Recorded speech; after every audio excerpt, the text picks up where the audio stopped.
Bahagyang nagtaas ang presyo ng karning baboy sa Mega Q-Mart pero habang tag-init ay posible raw na lalong magmahal pa ito. May news to go si Mav Gonzalez. Mabentang-mabenta raw ang inihaw na baboy ni Lou sa kantin niya. Kaya kahit bahagyang nagtaas ng presyo ang baboy sa Mega Q-Mart, di siya namomoblemang mababawasan ang mga customer niya. Nitong huling days, nagtaas sila.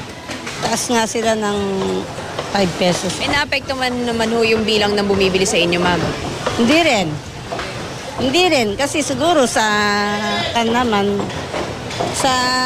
timpla din siguro ng binibenta natin. Kaya mas dumami pa nga eh. Kaya naman ang mga tindero ng baboy gaya ni June, di rin makapagtaas ng presyo dahil mga nagkakarinderya ang suki niya. Nasa 170 hanggang 180 pesos pa rin kada kilo ng baboy ngayon. Ngunit nakaambang magmahal pa ngayong summer. Balita namin, tataas pa eh. Mga siguro bandang June, bababa na yan. So, paano makakamura ngayon yung mga namimili? Sa ngayon, nagtitipid nga sila eh. Kung bumili, konti na lang. 2 kilo, kalating kilo lang binibili. Halos binibili na lang ngayon, mura, yung batok na lang. Ang kasim, pigi at pork chop, 170 pesos kada kilo. 180 hanggang 190 naman ang liempo. 120 kada kilo ang ribs. Habang naglalaro sa 110 hanggang 130 pesos ang pata. Pati nga ang batok, tumaas na rin mula 110 sa 125 pesos. Nakapako naman sa 125 hanggang 135 pesos kada kilo ang manok. 135 kada kilo ang drumsticks, hita, pitso at pakpak. Mas mura ang leeg na 80 pesos lang at paa na 65 lang kada kilo. Samantala, wala rin ipinagbago ang presyo ng baka. Nasa 230 hanggang 240 pesos kada kilo ang laman.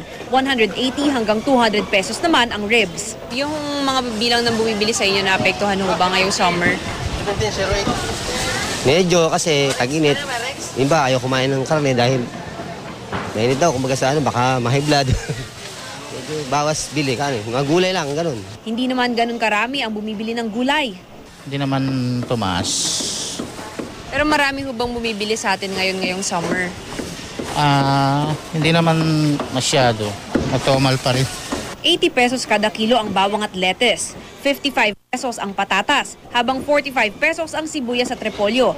35 pesos naman kada kilo ng carrots at talong. Ang kamatis, 25 pesos kada kilo. 5 pesos lang naman ang kada tali ng kangkong. Mav Gonzalez, GMA News.